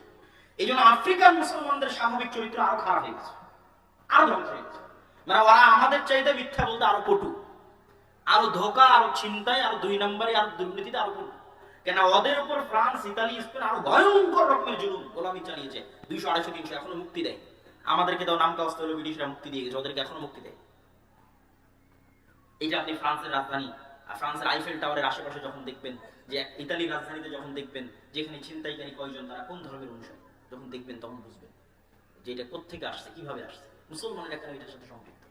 আপনি যখন ইন্ডিয়ার জরিপ করবেন, যে ইন্ডিয়াতে যদি মামলা থাকে চুরি, ছিনতাই, ডাকাতি, রাহাজানি, খুন খারাপি, তা কত পার্সেন্ট মুসলমানদের নামে আর কত পার্সেন্ট হিন্দুর নামে, তখন আপনি বুঝবেন যে গোলামির কারণে কি হয়, স্বাভাবিক সম্মান না থাকলে কি হয়, মর্যাদা না থাকলে কি হয়, গোলামি মানুষকে কত নিম্ন লেভেলে নামিয়ে দিতে পারে সেটা দেখুন। তো বানু ইসরাইলদের স্বভাব চরিত্র খারাপ হয়েছে গোলামিতে, আমাদেরও স্বভাব চরিত্র ধ্বংস হয়ে গেছে গোলামিতে, কিন্তু এখন বের হয়ে আসতে হবে। এই জন্য আল্লামা ইকবাল ইউরোপ সফর করার পর বলেছিলেন, সাবাক ফিরসে পর সাদাকাত কা, শুজাআত কা, আদালত কা, লিয়া জায়েগা তুঝসে কাম, দুনিয়া কি ইমামত কা। মুসলমানেরা তোমাদের মধ্যে সালাত, সিয়াম, হজ, যাকাত সবই আছে, খালি তোমরা সত্য বলাটা ভুলে গেছো। কেউ আর সত্য বলা জানো না, সকাল সন্ধ্যে সবাই মিথ্যা বলছো। তোমরা কি ভুলে গেছো? আদালত, ন্যায় পরায়ণতা ভুলে গেছো। সবাই অত্যাচার করছো, মারামারি, কাটাকাটি, গীবত, তোহমত। আলেম ওলামাদেরই অবস্থা দেখেন, সাধারণ পাবলিক তো বহু টাকা। বাঙালিরা কেমন কামড়া কামড়ি করে সেটা তো আলেম ওলামাদের দেখলে আপনারা বুঝতে পারবেন। তো সাধারণ জনগণ তো বহু দূরে। তো আদালত, ন্যায় পরায়ণতা নাই। কাকে কতটুকু মান সম্মান দিতে হবে, হুঁশ করে কতটুকু কথা বলতে হবে এটা নাই। গোলামির কারণে এগুলো সব ধ্বংস হয়ে গেছে। সেলফ রেসপেক্ট, আত্মমর্যাদা, ব্যক্তিত্ব, পার্সোনালিটি ধ্বংস হয়ে গেছে, সবাই নিচে নেমে গেছে। তাহলে সাবাক ফিরসে পর সাদাকাত কা, সত্য বলা শিখো, আদালত কা, ন্যায় পরায়ণতা শিখো, আমানতদারিতা শিখো, লিয়া জায়েগা তুঝসে কাম, দুনিয়া কি ইমারত কা। যদি এই তিনটা জিনিস আবার তোমাদের মধ্যে ফিরে আসে, তাহলে তোমরা পুনরায় দুনিয়ার নেতা হয়ে যাবে। আল্লাহ তোমাদের বানিয়ে দিবে, ইনশাআল্লাহ বানিয়ে দিবে। এই জিনিসগুলো নাই আমাদের। এবং আপনি জরিপ করে দেখবেন, যে অঞ্চলের মুসলমানেরা গোলামি করেনি, ওরা এই তিনটা বৈশিষ্ট্যের উপর আছে। আপনি আফগানিস্তানে যান, পাঠানদের কাছে যান, ওরা না ব্রিটিশদের গোলামি কবুল করেছিল, না সোভিয়েত ইউনিয়নের গোলামি কবুল করেছিল, না আমেরিকার গোলামি কবুল করেছিল। ফলত ওরা স্বাভাবিক এই তিনটা বৈশিষ্ট্যের উপর আছে। যে কোনো পাঠানকে যদি আপনি মজাকের ছলেও বলেন যে কালকে তোমার বাড়িতে আসতেছি দুপুরের সময়, আর দুপুরের সময় না যান, তো এই একটা মুখের কথা যেটা আপনি মজাকের ছলে বলছেন, কেন বাঙালির কাছে তো কথার দাম নাই। সকাল সন্ধ্যা মিথ্যা বলে অভ্যস্ত, সকাল সন্ধ্যা ফাঁকি ধোকা দিয়ে অভ্যস্ত। তো ওর কাছে এই সামান্য এই কথাটুকুর এত দাম যে একজন মুসলমান বলল কাল দুপুরে এসে আমার বাড়িতে আসবে, তো আসেনি কেন, এর আগে আপনাকে গুলি করে উড়িয়ে দিবে। এরকম ঘটনা আছে পাঠানদের মধ্যে, এরকম ঘটনা আছে যে আপনি কোনো পাঠানকে মজাকের ছলেও যদি বলেন কাল দুপুরে তোমার বাড়িতে আসবো, না যান, তাহলে আপনাকে গুলি করে উড়িয়ে দিবে। কেন? ওরা মিথ্যা বলা জানে না, কথা দিলে কথা রক্ষা করা জানে, ন্যায় পরায়ণতা, আমানতদারিতা জানে। কেন? ওরা কোনোদিন গোলামি করে। আর আমরা গোলামি করতে করতে আমাদের স্বাভাবিক চরিত্র ধ্বংস হয়ে গেছে। সম্মানিত উপস্থিতি, তাহলে আমি বলছিলাম মুসলমানের আজকের পৃথিবীতে অধপতন, গোলামীর শিকার তিনটে কারণে। তার এক নম্বর কারণ চারিত্রিক অধপতন। চারিত্রিক অধপতন মানে বেহায়াপনা, বেরেল্লাপনার কথা বলিনি। চারিত্রিক অধপতন মানে ন্যায়পরায়ণতা নাই, আমানতদারিতা নাই, সত্যবাদিতা নাই। আজ থেকে সত্য বলার চেষ্টা করেন। এতদিন মিথ্যা বলে ইনকাম করেছেন, যেখানে সেখানে মিথ্যা বলেছেন, বন্ধ করে দেন। সত্য বললে যদি জীবনও চলে যায় তবুও সত্য বলবেন। সন্তান সন্ততিকে সত্য বলা শিখাবেন। ন্যায়পরায়ণতা বাস্তবায়ন করেন। স্ত্রীর প্রতি ন্যায়পরায়ণ হন, ভাই বোনের প্রতি ন্যায়পরায়ণ হন, পিতা মাতার প্রতি ন্যায়পরায়ণ হন, কর্মস্থলে ন্যায়পরায়ণ হন, সন্তান সন্ততিকে ন্যায়পরায়ণতা শিখান। তাহলে ব্যক্তিত্ব আসবে, নেতৃত্ব নিতে পারবে, দেশের নিতে পারবে, জাতির নিতে পারবে, গোলামি থেকে মুক্তি পাবে। আমানতদারিতা শিখেন। কি মসজিদ, কি মাদ্রাসা, কি ইসলামী দল সংগঠন, সব জায়গায় এটার প্রতি আপনারা ফোকাস দেন, চাপ দেন, চর্চা করেন। ন্যায়পরায়ণতা, আমানতদারিতা, সত্যবাদিতা এবং সততা। আমার বক্তব্যের শেষের দিকে মসজিদ ভিত্তিক দিন শিক্ষা নিয়ে দুই একটি কথা বলে আমার বক্তব্য শেষ করব ইনশাআল্লাহ আজিজ।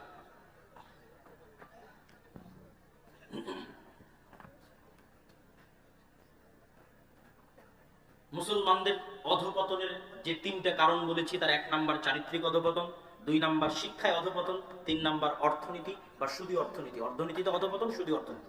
তো এগুলো ব্যাখ্যা করলে অনেক সময় লাগবে। আজকে আমাদের শিক্ষা ব্যবস্থার যে সামগ্রিক অধপতন ঘটেছে সমগ্র বাংলাদেশে,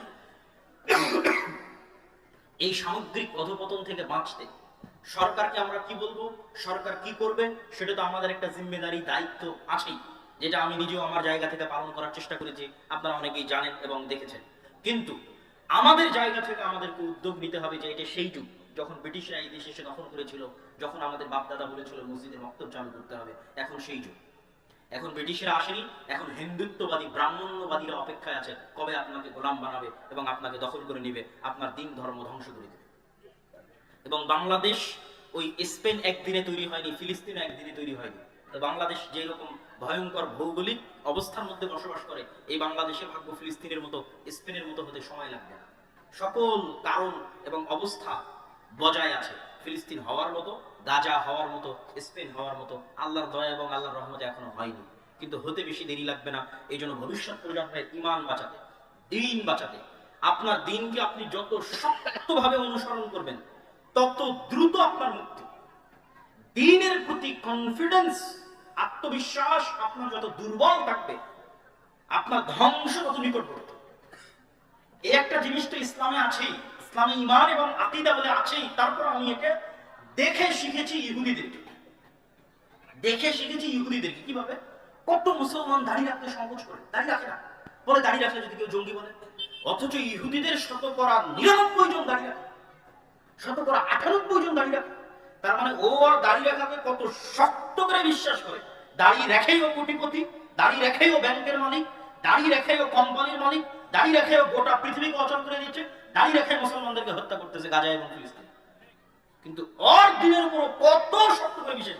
আর আমার কনফিডেন্সই নেই, আমি মানুষের লজ্জায়, মানুষের ভয়ে দুইটা চাকরির জন্য, দুইটা টাকার জন্য দাড়ি কেটে ফেলেছি। এরকম অনেক কিছু দেখেছি যেটাতে ওরা ওদের দিনের উপর কঠোরভাবে স্ট্রিক্ট চুল পরিমাণ ছাড় দিতে রাজি না।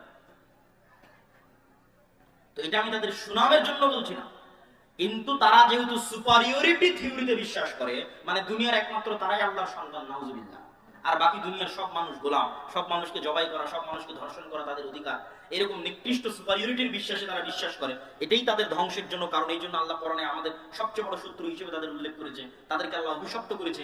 কিন্তু তারা তাদের বিকৃত দিনের যতটুকু আছে অতটুকুকে শক্তভাবে আঁকড়ে ধরে আছে, বংশ পরম্পরায় ছাড়তে নারাজ চুল পরিমাণ।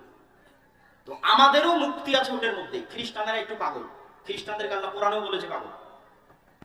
কোরআনে পাগল বলেছে মানে বলেছে ওরা দললিন পথ ভ্রষ্টরা, বুঝে না, এদেরকে শয়তান উল্লু বানিয়ে রেখেছে, খ্রিস্টানদেরকে শয়তান উল্লু বানিয়ে রেখেছে। ঠিক আছে, সারা পৃথিবীর খ্রিস্টানদেরকে আল্লাহ কোরআনে বলেছে ওরা দললিন। এরা তো বুঝে না, এরা বুঝেই না, এদেরকে বুঝাবে কে? আর যে জেনেও বুঝেও মানে না, ওই তো অভিশপ্ত। ইবলিস জেনে বুঝে মানে নেই, এই জন্য ইবলিস অভিশপ্ত। আর ইহুদিরা সব জানে, ওরা খুব ভালো করে জানে জুয়া মানে ধ্বংস, ওরা খুব ভালো করে জানে মদ মানে ধ্বংস। এই জন্য ওরা মদও খায় না, ওরা নিজেরা জুয়াও খায় না। ওদের স্কুলে মদও নাই, জুয়াও নাই। কট্টরভাবে পারিবারিক ভাবে ওরা এটা মেনে চলে, মদও খাওয়া যাবে না, জুয়াও খেলা যাবে না। কিন্তু গোটা দুনিয়ার মানুষজন মদ খেয়ে মরে যায়, মদ খেয়ে পাগল হয়ে থাকে, জুয়া খেলে পাগল হয়ে থাকে, একজন ওরা সব অর্থ বিনিয়োগ করে। খ্রিস্টানদেরকে পাগল বানিয়ে শিখিয়েছে তোমরা মদ খাও, জুয়া খাও। গোটা খ্রিস্টান বিশ্ব মদ খাচ্ছে, জুয়া খেলতেছে। প্রত্যেকটা খ্রিস্টান নগরীতে দেখবেন পাবস আছে, জুয়ার মদের বার আছে ভরা। কিন্তু ওরা নাই এর মধ্যে, ওরা 5 সীমানাতে নাই, ওরা পড়াশোনা জ্ঞান বিজ্ঞান নিয়ে ব্যস্ত। ওরা যখন বিয়ে করেছে তখন 7-8টা বাচ্চা ছাড়া বাচ্চা নেই। আপনি এখানে বসে থেকে উঠে গিয়ে কল দিবেন ইউরোপ এবং আমেরিকায় যে কোনো আত্মীয় স্বজনকে যে আপনার আশেপাশে কোনো ইহুদি থাকলে আমাকে জানান তোর বাচ্চা কয়টা। তো কেউ বলবে না যে কোনো ইহুদি পরিবারের 2টা বাচ্চা, এক ছেলে এক মেয়ে, বলবে না, নেই না। ওরা মুখে লাথি মারে, ওরা এটাকে কঠোরভাবে বিশ্বাস করে যে বেশি বাচ্চা নিতে হবে, একদম দাঁতে দাঁত কামড়ে বিশ্বাস করে। আর সারা পৃথিবীর মানুষ যেন পাগল হয়ে কম করে বাচ্চা নেয়, এটার জন্য ওরা অর্থ বিনিয়োগ করে। এইরকম ভয়ঙ্কর জাতি হচ্ছে। তো আমরা মুসলমানেরা শিক্ষায় এবং জ্ঞানে পিছিয়ে আছে, এবং আমাদের সন্তানেরা এই জিনিসগুলো বুঝে না। আমরা আমাদের দিনকে শক্তভাবে আঁকড়ে ধরে রাখতে পারি। তো দিনকে শক্তভাবে আঁকড়ে ধরে রাখতে হলে, পরবর্তী প্রজন্মকে আঁকড়ে ধরে রাখাতে হলে চলমান যে শিক্ষা ব্যবস্থা আছে, এই শিক্ষা ব্যবস্থার বিপরীতে মসজিদ ভিত্তিক দিন শিক্ষার কোনো বিকল্প নাই। প্রত্যেকটা মসজিদে দিন শিক্ষাকে শক্তিশালী করতে হবে, মজবুত করতে হবে। আজকের যারা এই প্রোগ্রাম আয়োজন করেছে, আমিও হয়তো তাদেরকে বলে বুঝাতে ব্যর্থ। আমি তাদেরকে যদিও অঞ্চলে সফর দিয়েছি, বক্তব্য উদ্বোধন করেছি, এবং আলহামদুলিল্লাহ যে বক্তব্য উদ্বোধন করেছি সেখানে ভালো ছাত্রছাত্রী হয়, আগে থেকেই হতো, আসার পরে আরেকটু বেশি বেড়েছে আলহামদুলিল্লাহ, এবং আমাদের প্রশিক্ষণ চলতেছে দাওয়ায়ে আল্লাহর পক্ষ থেকে। রাজশাহীতে এবং আরো ভবিষ্যতে প্রশিক্ষণ হবে, চলমান আছে। কিন্তু যারা এই প্রোগ্রামের আয়োজন করেছে তাদের উদ্দেশ্য সহ যারা বসে আছে সকলকে, যে যেখানে দাওয়াতি কাজ করেন, আমার করজোরে অনুরোধ থাকবে, আপনি যেই হন না কেন, আপনার মূল দাওয়াতি কাজের ফোকাস রাখেন শিক্ষায়, মূল দাওয়াতি কাজের ফোকাস রাখেন জ্ঞানে। আমি কত রকম করে এই জিনিসটা বোঝানোর চেষ্টা করি, কত উদাহরণ দিয়ে তার হিসাব নাই। তার মধ্যে একটা উদাহরণ নতুন দিচ্ছি ইদানিং, যে যদি এই রকম জালসা সম্মেলন দিয়ে কোনো বেশি উপকার হতো, মানে খুব ভালো উপকার হতো, তাহলে ব্রাক আর খ্রিস্টান মিশনারিরা খালি জালসার সম্মেলনই করে বেড়াতো। কথা মানে বুঝতে পারেননি আমার? তো ব্রাক আর খ্রিস্টান মিশনারি এখন মতো একটা সম্মেলনে যে করলো না খ্রিস্টান মাথা প্রচার করার জন্য, বুঝেননি মনে হয় আমার কথা? একটাও তো করেনি আর খ্রিস্টান ধর্ম প্রচার করা, একটা জালসা করে, ব্রাকও করে। করেছে কি? শিক্ষা, শিক্ষা সিলেবাস, স্কুল বানাতে হবে, কলেজ বানাতে হবে, গ্রামে গ্রামে প্রাথমিক স্কুল তৈরি করে দিতে হবে ব্রাকে, যেখানে ছেলেমেয়েরা এসে শিখবে নাচ গান। শিক্ষা অন্তত তাদের দেখে শিখেন যে এইটা টেকসই নয়। জালসা দিয়ে মানুষকে দিক নির্দেশনা দেওয়া যায়, কিন্তু এটা টেকসই নয়। এখন থেকে সবাই ভুলে যাবে। টেকসই ওটাই যখন আপনার সন্তান সন্ততিকে আপনি মসজিদে, শতভাগ মুসলমানের সন্তানকে মসজিদের ন্যূনতম দিনের জ্ঞান দিতে পারবেন, ওটাই টেকসই, ওটাই টিকে থাকবে, তার মরা পর্যন্ত টিকে থাকবে। যতটুকু শিখবে অতটুকু নিয়ে পরবর্তী প্রজন্ম চলবে। অতএব ওইটার প্রতি ফোকাস করেন, বাড়ি থেকে ধরে ধরে নিয়ে এসে যাচাই করে বাছাই করে দেখেন যে কোন ছেলে কোরআন শিখেছে কে শিখেনি, কে দিন শিখেছে কে শিখেনি। তাকে হয় তার বাপ মা বাড়িতে প্রাইভেট দিয়ে শিখাক, না হয় আপনি মসজিদে নিয়ে এসে বক্তব্যের মাধ্যমে শিখান। এই জন্য মসজিদ কমিটির প্রতি আমার উদাত্ত আহ্বান থাকবে যে আমরা উন্নয়ন মানে বুঝি বিল্ডিং করা, উন্নয়ন মানে বুঝি বাহ্যিক চাকচিক্য। মুসলমানদের এটা একটা বড় পাগলামি যে তারা মনে করে উন্নয়ন মানে বাহ্যিক চাকচিক্য, রাস্তাঘাট ব্রিজ কালভার্ট। কিন্তু বাকি মানুষজন যেসব জাহেল মূর্খ হয়ে থেকে গেল, দেশে চিকিৎসা করানোর মতো কোনো ডাক্তার নাই, কয়দিন পর হয়তো আরো থাকবে না, তখন আপনার এখানে রাস্তাঘাট স্বর্ণের, কিন্তু ক্লিনিকে চাকরি করবে চায়না আর ইন্ডিয়ান ডাক্তার। কেন পাতিরা ডুমনিতে তো কোনো ডাক্তারই তৈরি হয়নি, রাস্তা বানিয়ে দিয়েছে স্বর্ণের। তাহলে বুঝলেন কি মানে গোলামি কোনটা? শিক্ষায় পিছিয়ে থাকাটাই গোলামি। তাহলে আপনি মসজিদ করে দিলেন চাকচিক্য স্বর্ণ টাইলস এসি, আর মসজিদের আশেপাশের সব মুসল্লি যুবক ছেলেপেলে কিশোর Free Fire PUBG YouTube Facebook অশ্লীল মুভি মদ জুয়া নেশা গান বাজনা ইত্যাদিতে ব্যস্ত।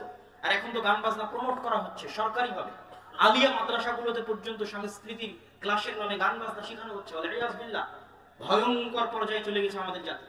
সেই জায়গায় যদি আপনারা শিক্ষায় ফোকাস না দেন তাহলে ভবিষ্যৎ অন্ধকার। অতএব যারা এখানে উপস্থিত হয়েছেন, যারা অনুষ্ঠান আয়োজন করছেন, প্রত্যেকের প্রতি উদাত্ত আহ্বান মসজিদ ভিত্তিক দ্বীন শিক্ষাকে মজবুত করে। আর দাওয়া ইলাল্লাহ এটা নিয়ে দেশব্যাপী কাজ করছে। আপনার শিক্ষক আমাদের ট্রেনিং এ আসবে, যাতায়াত খরচও লাগবে না, থাকা খাওয়া লাগবে না, সবই দাওয়া ইলাল্লাহ জামিয়া সালাফিয়া বহন করবে, যেন সে শিখে গিয়ে আপনার সন্তানকে ভালো দ্বীন এবং ভালো কোরআন দ্রুত শিখিয়ে দিতে পারে। এটা নিয়ে আমরা দেশব্যাপী কাজ করতেছি, আপনাদের অঞ্চলে এসেছি। এই কাজটাকে গুরুত্ব দিয়ে এটার সাথে সম্পৃক্ত হওয়ার উদাত্ত আহ্বান জানাচ্ছি। পাশাপাশি আগামী 7 ও 8 মার্চ আল জামিয়া সালাফিয়া রূপগঞ্জ নারায়ণগঞ্জ, আপনাদের এখান থেকে অনেক কাছে। আগে রাস্তাঘাট খারাপ ছিল, এখন তো চোখের পলকে যাওয়া যায়। মানুষ হাজার হাজার মানুষ আন্তর্জাতিক বাণিজ্য মেলায় আসতেছে, শুক্রবার শনিবার পা রাখার জায়গা হয়। তো আন্তর্জাতিক বাণিজ্য মেলাতে যাওয়া যা, জামিয়া সালাফিয়াতে যাওয়া তাই। তো আন্তর্জাতিক বাণিজ্য মেলায় যদি যাওয়া যায় তো 7-8 মার্চে জামিয়া সালাফিয়ার কনফারেন্সে যাওয়া যাবে না? ইনশাআল্লাহ যেতে হবে, এটা আপনাদের ইমানি এবং নৈতিক দায়িত্ব।